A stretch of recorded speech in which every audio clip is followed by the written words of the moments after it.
Bienvenue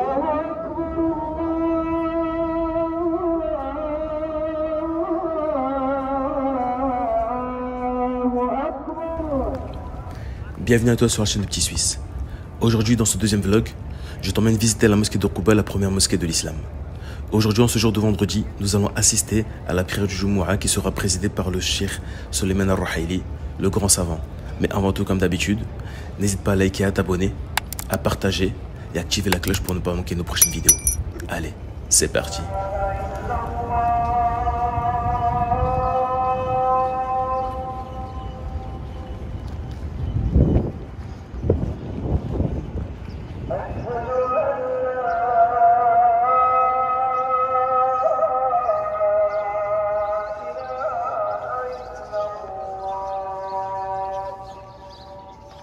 Nous voici donc ici, sur Quba Road, la route piétonne que tu peux emprunter pour te rendre du Masjid Nabawi au Masjid Quba. Tu trouveras tout au long de cette route des logements, des mosquées, des épiceries, et tu pourras également y faire des pauses et te désaltérer si le besoin t'en fait sentir. Mais avant tout, un petit cours d'histoire s'impose. C'est lors de l'année 622, après 13 ans de mission à la Mecque et de prêche, que le prophète Mohammed sallallahu alayhi wa sallam et ses compagnons furent persécutés par les Qurayshites. Avec la permission d'Allah, il reçut donc l'ordre de quitter la Mecque pour s'installer à Médine et entamer sa hijra, l'émigration, qui fut un tournant majeur dans l'histoire de l'islam. Le prophète Mohammed sallallahu alayhi wa sallam partit avec son fidèle compagnon Abu Bakr radiyallahu anhu après avoir préparé soigneusement cette émigration. Après quelques jours de marche, ils arrivèrent à Quba, une petite localité en périphérie de Médine, avant de rejoindre la ville en elle-même. Dès son arrivée à Quba, le prophète Mohammed sallallahu alayhi wa sallam entreprit immédiatement la construction de la première mosquée de l'islam. Il est rapporté dans la Sunna qu'il participa activement à la construction de cette mosquée aux côtés de ses compagnons, et il passa environ 14 jours à Quba avant de rejoindre le centre de Médine. Pendant ce séjour à Quba, le prophète sallallahu alayhi wa sallam accueillit les habitants de Médine, les Ansar, qui se préparaient à l'accueillir avec enthousiasme. Il pria dans la mosquée de Quba et établit les premiers principes de la fraternité entre les émigrants mécois, les Muhajirun, et les Ansar, les Médinois. Ce fut un moment d'unité et de solidarité parmi les musulmans, posant les fondations d'une communauté islamique et solide. Tu peux également apercevoir au loin la mosquée de Quba qui se trouve devant nous, vers laquelle nous nous dirigeons. Tu pourras également voir ici une palmeraie qui est toujours entretenue et dont l'agriculteur retire ses fruits. Tu pourras d'ailleurs acheter des dattes à cet homme si tu souhaites acheter les fameuses dattes de Médine.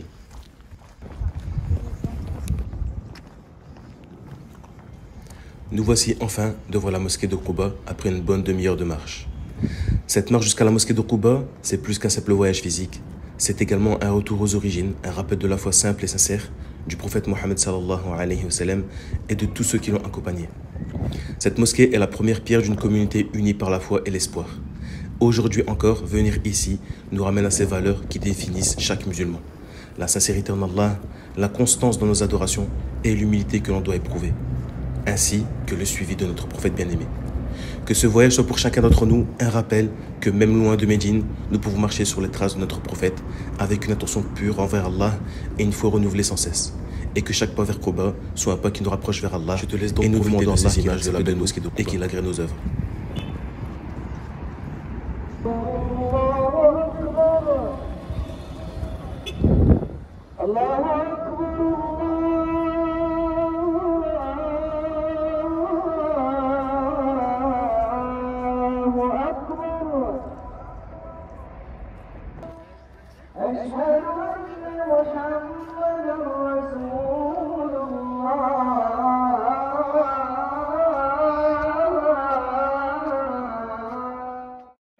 ربنا آتنا في الدنيا حسنة وفي الآخرة حسنة وقنا عذاب النار والله تعالى أعلى وأعلم وصلى الله على نبينا وسلم.